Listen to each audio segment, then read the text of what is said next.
You're watching Color 8 Local News at 10. Hello and good evening. I'm Evelyn Schultz. Greg and Becky have the night off. Thank you so much for joining us tonight. Beautiful weather in the Magic City. It really was a gorgeous day today. Believe it or not, we have even warmer weather in store for us tomorrow. So meteorologist Tracy Smith has a first look at our weather. Hi, Tracy. Hi there, Evelyn. So as we go through the evening hours, we're really starting to see those skies clear out nicely. Most of the severe weather that we saw was tracking through north central Wyoming, pushing into the northeast portions of the state. And now that is all since tracking off into South Dakota, where we're looking at more pleasant conditions. Here's a quick look at what your weekend forecast is going to be looking like.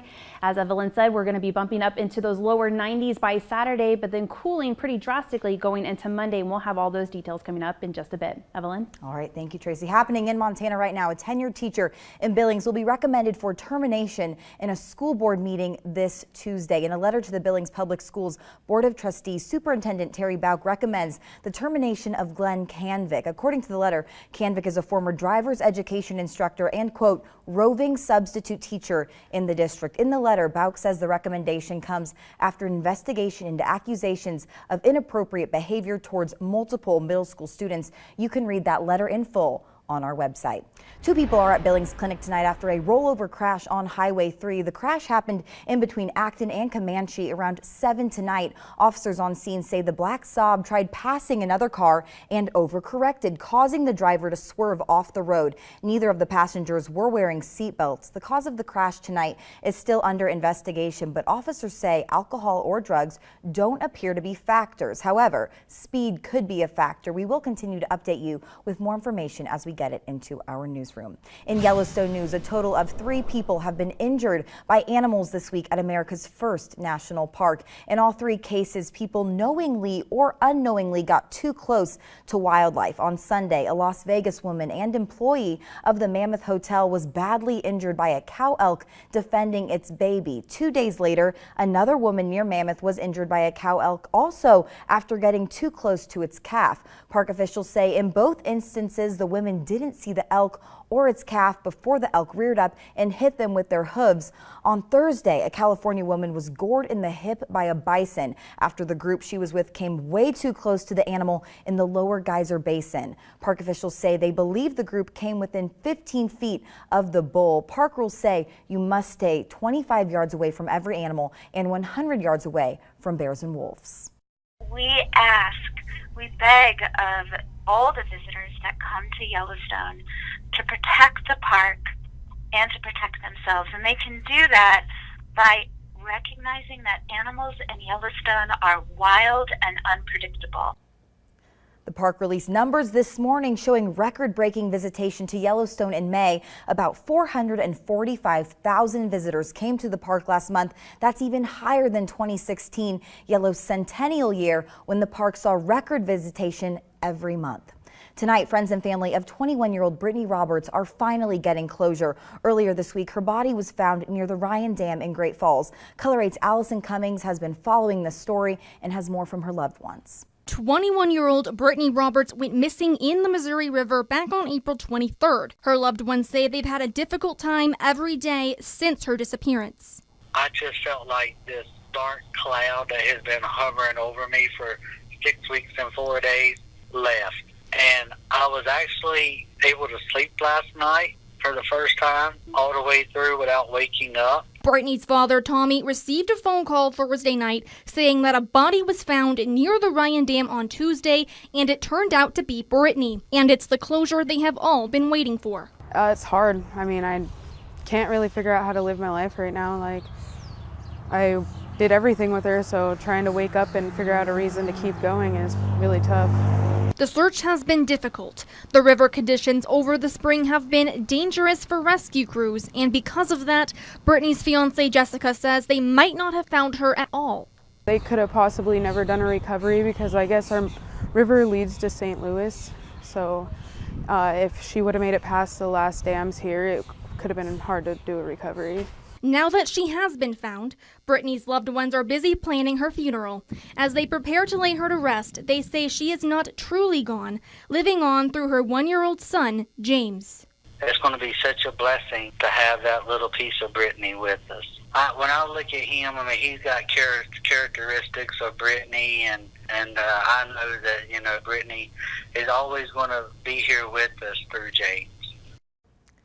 Brittany and Jessica worked together at Teriyaki Madness. A vigil is being planned, but that date hasn't yet been released. New information tonight as a Western Montana school district finds out its school buses tested positive for methamphetamine. This comes after the bus contractor in St. Ignatius was arrested on a drug charge. We first told you about 64-year-old Scott Johnson last month when Lake County Sheriff's deputies arrested him after a months-long narcotics investigation. Lake County law enforcement say Johnson had meth in his possession and intended to distribute it. After Johnson's arrest, the school district had the school buses and bus garage tested for meth.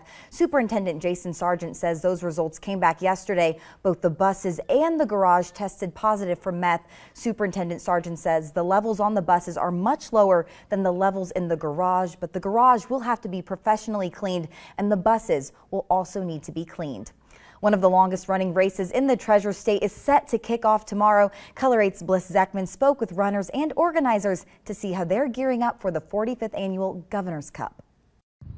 More than 2,100 folks from the area are lacing up their sneakers for 6 different races. Among them is 4th grade track star Isabella Giacomini, who says she's in it to win it. Have fun, and I want to win.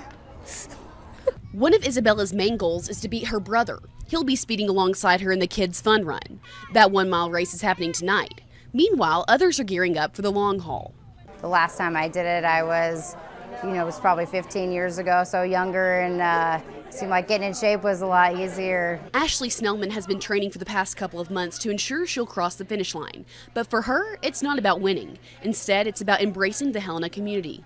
I'm excited to be a part of this. It's great that it's here in Helena, and nice to get out and see a bunch of local faces, a bunch of faces from all around, so I'm excited. The Governor's Cup is not only bringing Capital City residents together, the event will actually help bring health care to rural citizens.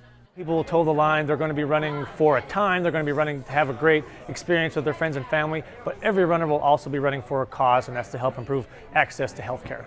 The Caring Foundation is a mobile medical unit that delivers health necessities like vaccines and dental care to Montanans who can't easily access traditional medical facilities.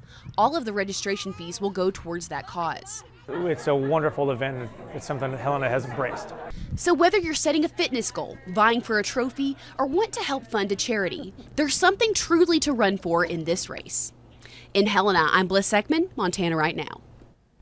That looks like it's going to be a lot of fun. In national news for you now, attorneys for the Parkland, Florida shooting suspect want to block public release of some of their clients' statements. Nicholas Cruz entered a Broward County courtroom this morning with his head held down. His attorneys argued Cruz's statements could cause significant trauma to the community and violate his constitutional rights to a fair trial. The judge says she needs to review video and transcripts of the statements before making a decision. The 19-year-old suspect is charged with 17 counts of first-degree murder in the February shooting. 17 people were killed at Marjorie Stoneman Douglas High School. His lawyers say Cruz will plead guilty in exchange for a life sentence, but prosecutors have refused to waive the death penalty. Authorities in Florida say they believe a woman is dead after finding body parts inside an alligator. Police were called this morning when someone said they saw a woman walking 2 dogs near a lake. Soon after, they spotted dogs barking near the water, but the woman was no longer there. A 12-foot, 6-inch alligator was removed from the lake, and a necropsy revealed body parts inside. The Florida Fish and Wildlife Conservation Commission believes the woman is dead. They are going to keep searching the water for her body. Trending tonight, imagine the drive home after finding out you just won the $315.3 million jackpot. Tayeb Suyami lives in New Jersey. He says he was so nervous when he found out he could barely drive. Suyami, an accountant originally from Africa, bought the ticket last month at a ShopRite grocery store in Hackensack, but he just now came forward. He says he stopped at a gas station the next day to check the numbers. That's when the cashier told him he was the winner. The married father decided to take the lump sum, so he'll get slightly more than $183 million. He says his first priority is taking care of his kids' college tuition. All right, coming up, it's kitten season. A discovery at Color 8 shows the importance of spaying and neutering your cats. You're watching Color 8 News at 10. Montana Right, meow.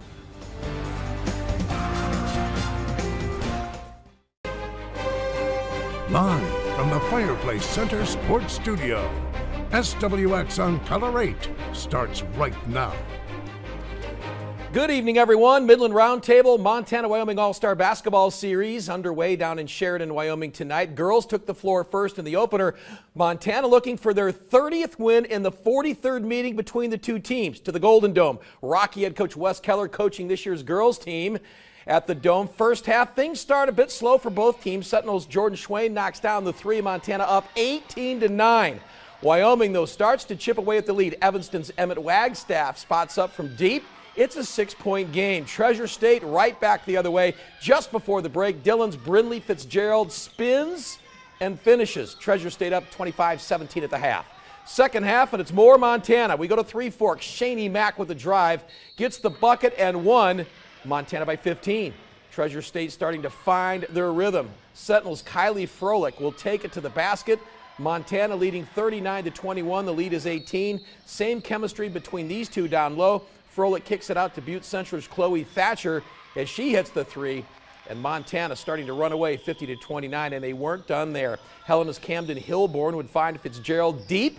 Montana rolls. They win this one 61-37 in Sheridan, and they lead the overall series 30 wins for Montana to 13 for Wyoming. All right, let's go to the boys' game. Montana looking for their 58th win in this series with the Cowboys. Final seconds of the half, Belgrade's Dawson Fowler pulls up and gets the friendly roll to beat the buzzer. Montana takes a 23-10 lead into the second. Second corner, seniors Connor Kickbush threads the needle with a beautiful pass to Bozeman's Mac Anderson. He'll make it an 18-point lead for Montana. Later, off the inbounds, Kickbush to Anderson for the slam, 35-12. The lead balloons to 23. Kickbush was dealing tonight, spins and finds CMR Sam Viding for the three, pushes the lead back to 23. And speaking of some serious spin moves, how about this David Evans? Whoop! Down the baseline, up and in. Treasure State 45-27 at the half. Final seconds of the third. Check out this play. Wyoming dives to keep it in bounds, goes to Buffalo's Hayden Peterson. Yeah, that's a buzzer beater at the half. That said, Wyoming never got within 10 points of Montana in this one. Here comes Montana again. Beautiful pass inside to Anderson for the flush. The boys complete the sweep. They win 76-63. They've now won 58 games to 27 for Wyoming. Same two teams tomorrow night right back here at the Fortin Center on the campus of Rocky Mountain College. Well, here in Billings, we got some all-star stuff to talk about. The 30th annual Big Sky North-South All-Star football game. Kicked off at Clint Field tonight on the campus of Rocky. South holding a slim 15-14 lead in the overall series, but the North won big last year. All right, let's pick it up first quarter. What a night to be outside for football. Are you kidding me? 5 yards from the end zone. Tillon Croy finds his Huntley teammate Keenan Reynolds. Touchdown. Extra point, no good. South up 6-zip. Second quarter, the North would respond as Scott Twite in the gun lobs one to Jethro Thorne, and that's 6 points. Beautiful pass.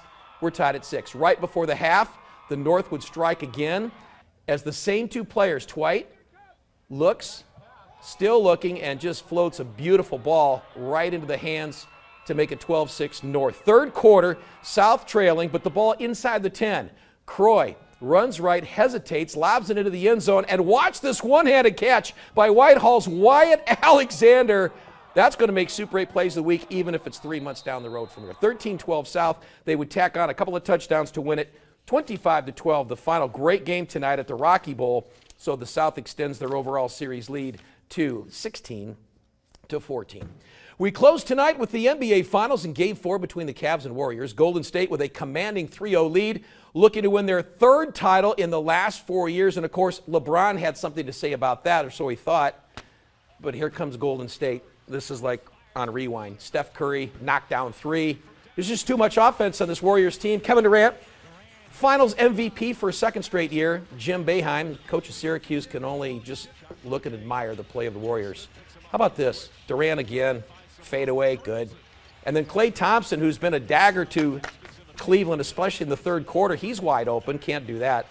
Golden State, we can't say the big D yet, not a dynasty, but certainly now with those 3 titles in the last 4 years, you've got to start putting them in the conversation with some of those all-time great NBA teams. 108-85 the final. That's a check on sports. We're back after this.